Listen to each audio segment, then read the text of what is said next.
Guys, good evening. जैसा कि आप जानते हैं कि हम लोग अलजेब्रा में बहुपद पढ़ रहे थे, तो लेक्चर फर्स्ट में हमने क्या क्या सीखा। बहुपद में व्यंजक सीखा, बीजीय व्यंजक किसे कहते हैं, चर सीखा, चर किसे कहते हैं, अचर किसे कहते हैं, और बहुपद के बारे में सीखा। बहुपद को पहचानना सीखा। तो बहुपद को पहचानने के लिए क्या शर्त होती है, सब सीख चुके हैं।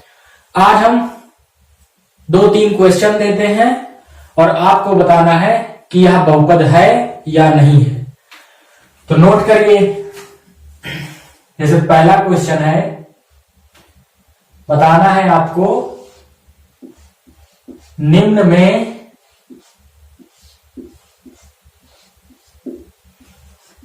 कौन बहुपद है, कौन बहुपद है। तो देखिए पहला क्वेश्चन, पहला हमने लिख दिया 5x³ plus 7x² plus 11x plus 25। अब आप बताइए कि यह बहुपद है या नहीं है। तो बहुपद के लिए हमने क्या बताया था, हमने यही बताया था कि हम x की पावर पर ध्यान देंगे। तो यहां पर x की पावर क्या है, 3 है। यहां x की पावर क्या है, 2 है। यहां x की पावर क्या है, 1 है। कुछ नहीं है तो x की पावर 1। यहां x की पावर क्या है, 25 को हम इस तरह लिख सकते हैं, 25 गुणे x की पावर 0। क्यों? क्योंकि x की पावर 0 का मान क्या होता है, 1 होता है। तो 25 को हमने क्या लिख दिया, 25 गुणे x की पावर 0। अब यहां x की पावर क्या है, 0 है। मतलब जो ये व्यंजक है, इस व्यंजक का जो x की पावर है क्या है, ऋणोत्तर पूर्णांक है, नॉन नेगेटिव इंटीजर है। तो इसीलिए यह क्या है, बहुपद है। यह क्या है, बहुपद है। अब देखिए, जैसे दूसरा क्वेश्चन लिख देते हैं,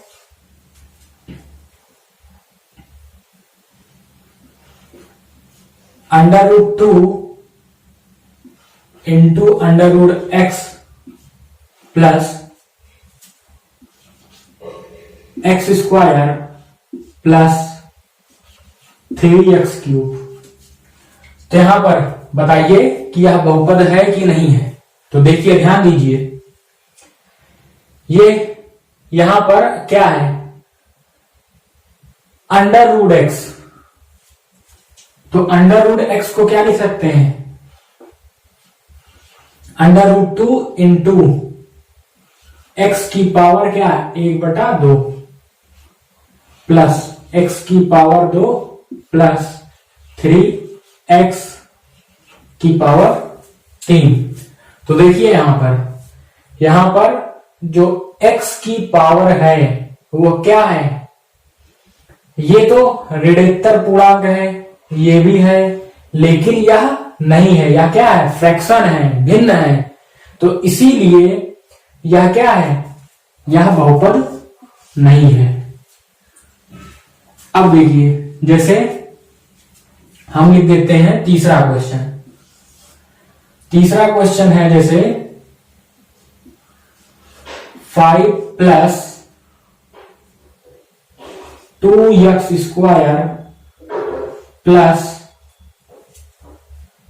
1/x। तो बताइए यह बहुपद है कि नहीं है। तो देखिए, यह बहुपद नहीं है। क्यों नहीं है, कारण सुनिए। यहां पर 5 को हम क्या लिख सकते हैं, 5 को हम लिख सकते हैं 5 इंटू x की पावर 0। और यहां पर x की पावर क्या है, 2 है, यहां 2 है, यहाँ 0 है, और यहाँ इसको क्या लिख सकते हैं, 1/x को हम लिख सकते हैं x की पावर -1, जो कि यह क्या है, ऋणोत्तर पूर्णांक नहीं है। और होना चाहिए क्या, ऋणोत्तर पूर्णांक होना चाहिए, मतलब x की जो पावर हो वह क्या हो, ऋणोत्तर पूर्णांक हो, तभी बहुपद होगा। अगर किसी भी एक पद का अगर पावर क्या हो, निगेटिव हो, तो समझ जाओ कि वह बहुपद नहीं है। तो इसीलिए यह क्या है, बहुपद नहीं है। तो अच्छा, अब बताइए, ये अगर बहुपद नहीं है, ये भी बहुपद नहीं है, तो ये आखिर है क्या? तो हमको पता है, हम बीजीय व्यंजक पढ़ चुके हैं। तो यह क्या है, बीजीय व्यंजक है, मतलब अलजेब्रिक एक्सप्रेशन है। और यह भी क्या है, ये बहुपद नहीं है, तो क्या है, अलजेब्रिक एक्सप्रेशन है। ठीक है, अब देखिए ये क्या है, ये बहुपद है, मतलब पॉलिनोमियल है, और व्यंजक भी है, मतलब अलजेब्रिक एक्सप्रेशन भी है।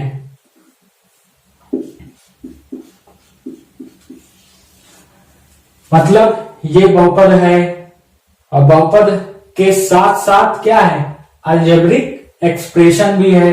ये क्या है, बहुपद नहीं है, लेकिन क्या है, अलजेब्रिक एक्सप्रेशन है। यह भी क्या है, बहुपद नहीं है, क्या है फिर, अलजेब्रिक एक्सप्रेशन है। तो यहां से क्या कंक्लूजन निकला, कि जो बहुपद होते हैं, बहुपद जो होता है वो अलजेब्रिक एक्सप्रेशन हो सकता है। मतलब बहुपद, सभी बहुपद व्यंजक होते हैं, लेकिन सभी व्यंजक बहुपद हो यह जरूरी नहीं है। तो नोट करके लिख लीजिए, यहां से ये कंक्लूजन निकला कि सभी बहुपद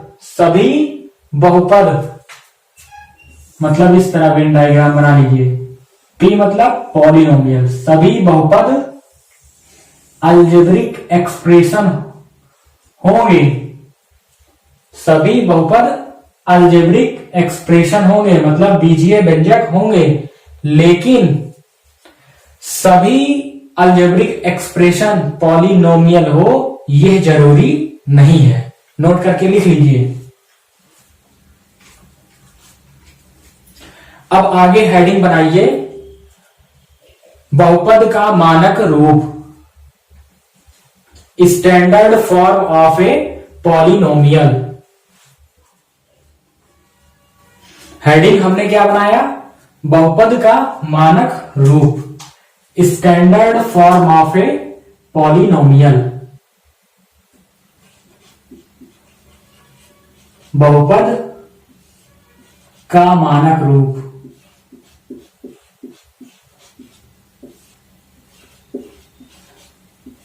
इसको इंग्लिश में कहेंगे standard form of a polynomial.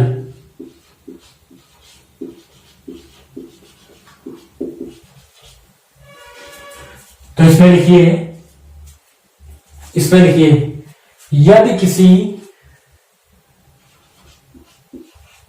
यदि हम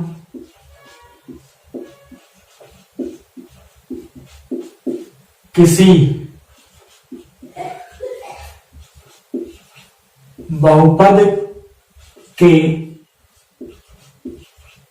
पदों को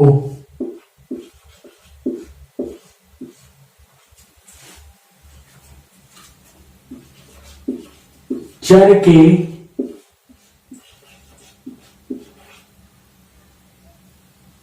घातों के आरोही,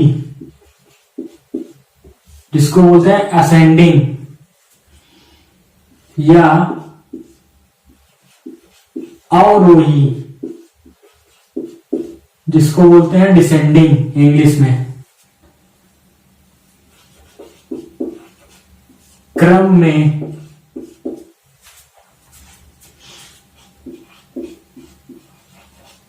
लिख दिया जाए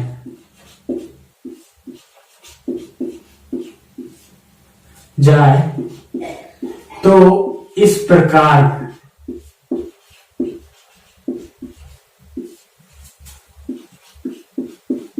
प्राप्त बहुपद को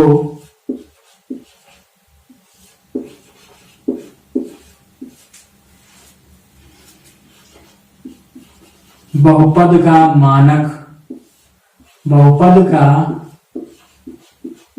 मानक रूप कहते हैं। हमने क्या लिखा? हमने यह लिखा, यदि हम किसी बहुपद के पदों को चर के घातों के आरोही या अवरोही क्रम में लिख दिया जाए तो इस प्रकार प्राप्त बहुपद को बहुपद का मानक रूप कहते हैं। तो देखिए एग्जाम्पल से समझते हैं। जैसे एग्जाम्पल, जैसे हम ले लेते हैं एक बहुपद, क्या है, एक बहुपद ले लेते हैं 5x³ प्लस 8x की पावर 7 प्लस 11x की पावर 2 प्लस 25। यह क्या है? यह एक बहुपद है। कैसे? देखिए यहां पर x की पावर जो है क्या है, ऋणात्मक पूर्णांक है, नॉन नेगेटिव इंटीजर है, इसीलिए यह क्या है, बहुपद है। अब देखिए हमको इसको क्या करना है, बहुपद का मानक रूप में लिखना है, मतलब इसको हमको मानक रूप में लिखना है।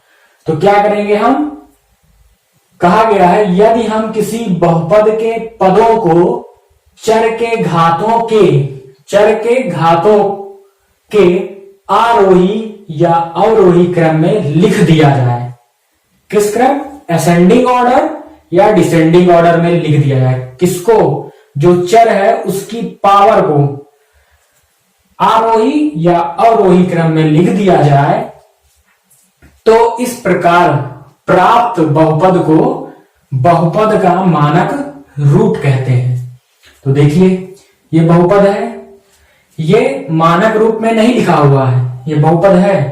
अब हमको इसको मानक रूप में लिखना है।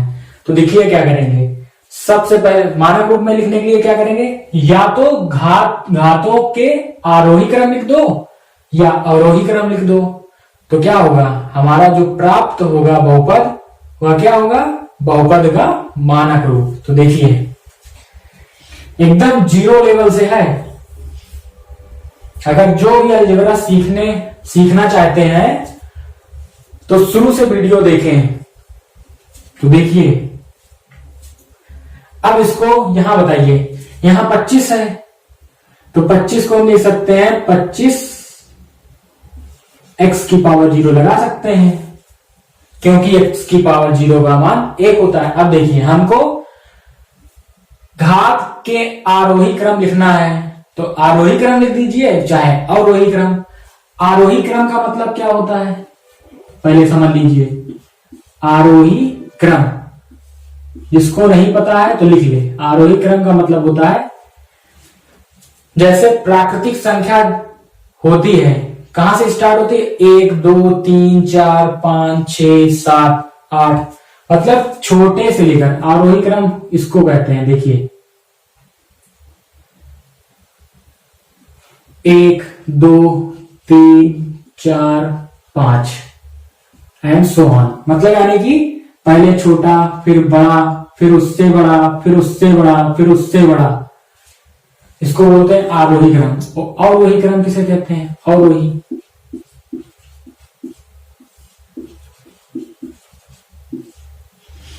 अवरोही क्रम का मतलब होता है, जैसे देखो, जैसे हम मान लेते हैं 10 से छोटा क्या होता है 9, 9 से छोटा क्या होता है 8, 8 से छोटा क्या होता है 7, 7 से छोटा क्या होता है 6, तो ये एंड सो ऑन। ठीक, अब देखिए तो ये होता है अवरोही क्रम, इसको बोलते हैं आरोही क्रम। आरोही क्रम को इंग्लिश में असेंडिंग ऑर्डर, इसको डिसेंडिंग ऑर्डर।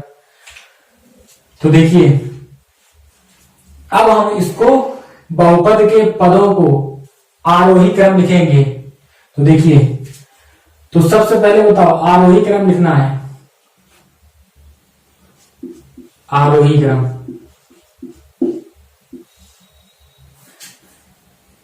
बहुपद का मानक रूप, मानक रूप क्या होगा, देखिए इसको क्या करेंगे आरोही क्रम में लिख देंगे। तो बताइए पहले 3 आएगा कि 7 आएगा कि 2 आएगा कि 0 आएगा। x की पावर क्या आएगा, सबसे पहले 7 आएगा, 3 आएगा, 2 आएगा कि 0 आएगा। तो सबसे पहले x की पावर 0 आता है, तो यहां पर इस वाले पद को हम लिख लेंगे। तो 25 लिख लीजिए, x की पावर 0। अब बताइए इसका काम खत्म। अब बताइए x की पावर 0 के बाद कौन सा पद आएगा, तो ये वाला पद आएगा 11 प्लस 11 x की पावर 2। इसके बाद कौन सा आएगा 5x की पावर 3 आएगा प्लस 5x की पावर 3 प्लस फिर ये वाला आएगा लास्ट में 8x की पावर 7।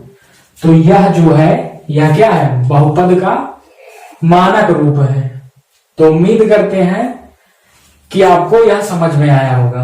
आगे देखिए, यह इसको अवरोही क्रम में लिख दीजिए। ये क्या है अवरोही क्रम, आरोही क्रम में लिखे हैं, ये आरोही क्रम है, आरोही क्रम। अगर हमको इसको अवरोही क्रम में लिखना है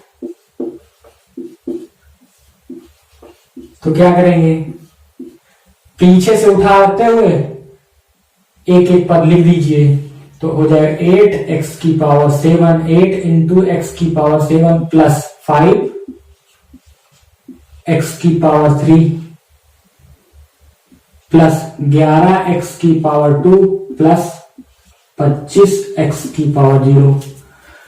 अब यहां पर 0 हम हटा देंगे, क्यों, क्योंकि x की पावर 0 का मान क्या होता है 1, तो यहां से हटा दो। ये तो लिखने के लिए, समझाने के लिए लिखे थे। तो आपका यह क्या है दोनों, बहुपद का मानक रूप। अब आगे हेडिंग बनाइए बहुपद की। आपने लिखा होगा बहुपद की घात, जिसको इंग्लिश में बोलते हैं डिग्री ऑफ ए पॉलिनोमियल, या डिग्री को हम बोल सकते हैं power, power of a polynomial. तो इसमें लिखिए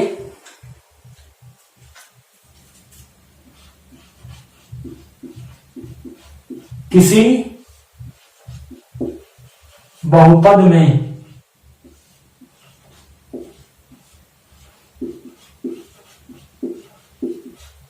सबसे बड़ी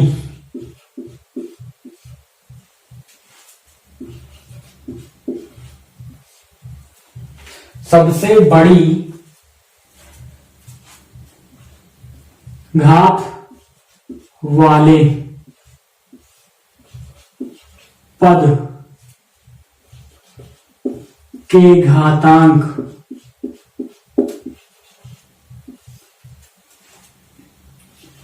को किसी बहुपद में सबसे बड़ी घात वाले पद के घातांक को उस बहुपद की घात कहते हैं, या हम दूसरी भाषा में बोल सकते हैं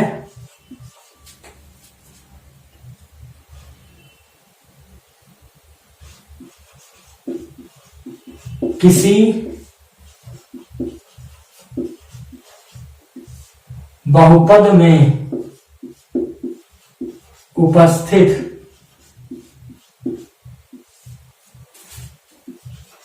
चर की सबसे बड़ी घात, क्या सबसे बड़ी घात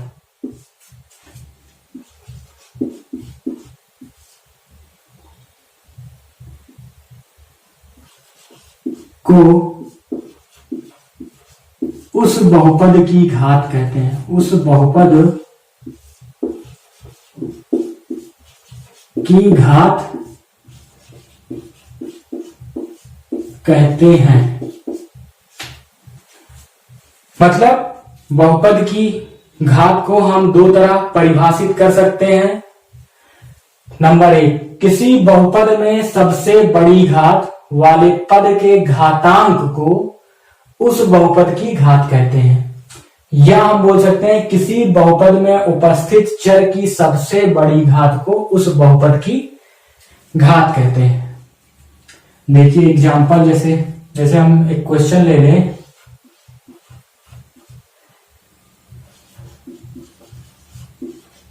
बहुपद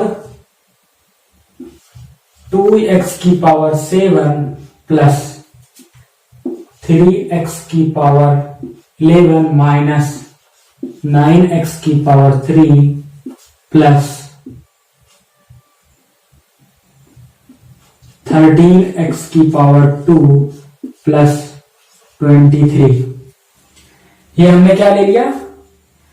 बहुपद 2x की पावर 7 प्लस 3x की पावर 11 माइनस 9x की पावर 3 प्लस 13x की पावर 2 प्लस 23 की घात है। क्वेश्चन है बहुपद इतने की घात है, तो हमने क्या लिखा परिभाषा में? किसी बहुपद में सबसे बड़ी घात वाले पद के घातांक को उस बहुपद की घात कहते हैं। या बोल सकते हैं किसी बहुपद में उपस्थित चर की सबसे बड़ी घात को उस बहुपद की घात कहते हैं।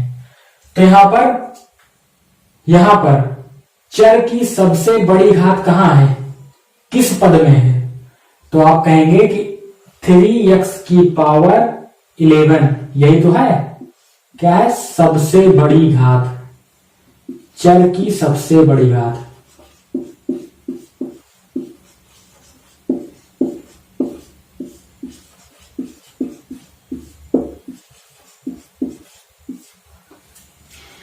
हमको बताना है कि बहुपद इतने की घात है, तो जो चर की सबसे बड़ी घात होगी वही क्या होगी? बहुपद की घात होगी। तो यहां पर आंसर कितना आएगा? 11। जैसे देखिए दूसरा, देखिए जैसे हमने ले लिया बहुपद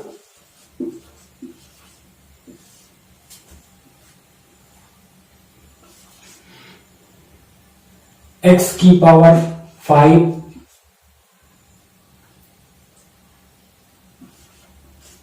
9 प्लस 2x की पावर 12 माइनस 29 की घात है।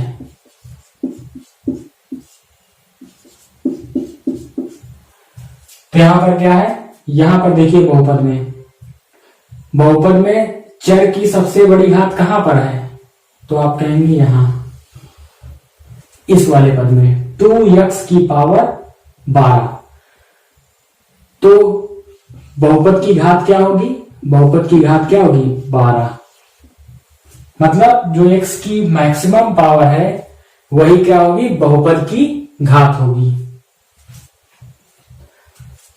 अब देखिए तीसरा, जैसे हम ले लें क्वेश्चन, ये दूसरा था, ये पहला था। अब देखिए तीसरा, जैसे कहते बहुपद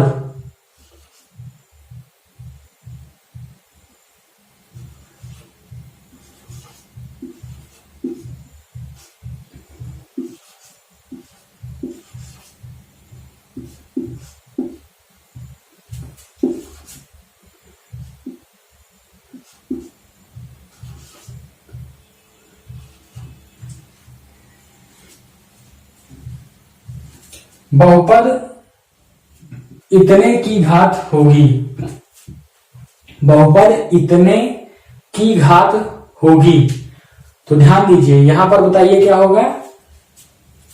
तो यहां पर हम क्या करेंगे, जब किसी बहुपद में, नोट करके लिख लीजिए, जब किसी बहुपद में दो चर हो, दो या दो से अधिक चर हो, तो बहुपद की घात क्या होगी, जिसका चर की घात सम करेंगे। सबसे पहले चर की घात क्या करेंगे, सम करेंगे। तो यहां पर देखिए x की पावर 5 है, यहां y की पावर 3 है, तो 5 3 यहां 8 हो गया। टोटल इसको जोड़ेंगे तो कितना आएगा 8, और यहां जोड़ेंगे x पावर 2 है, यहां क्या है 1, तो 2 1 3, यहां जोड़ेंगे 7 3 10। मतलब अगर किसी बहुपद में दो चर हैं या दो से अधिक हैं, तो सबसे बड़ी घात अगर पूछा जाएगा कि बहुपद की घात बताइए, तो जिस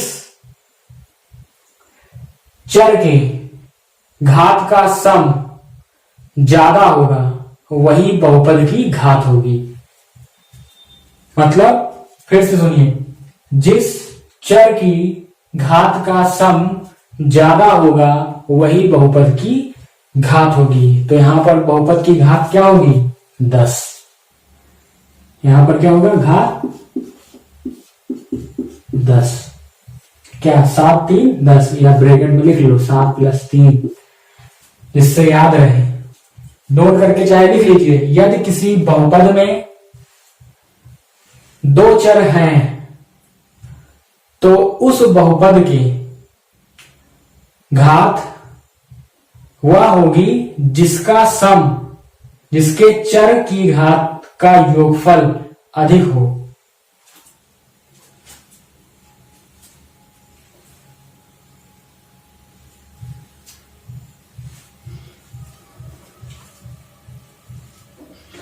उम्मीद करते हैं कि यह आपको समझ में आया होगा।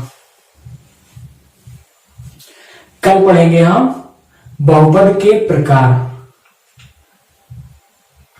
और वीडियो को उन दोस्तों के पास पहुंचाइए जो पढ़ते हो,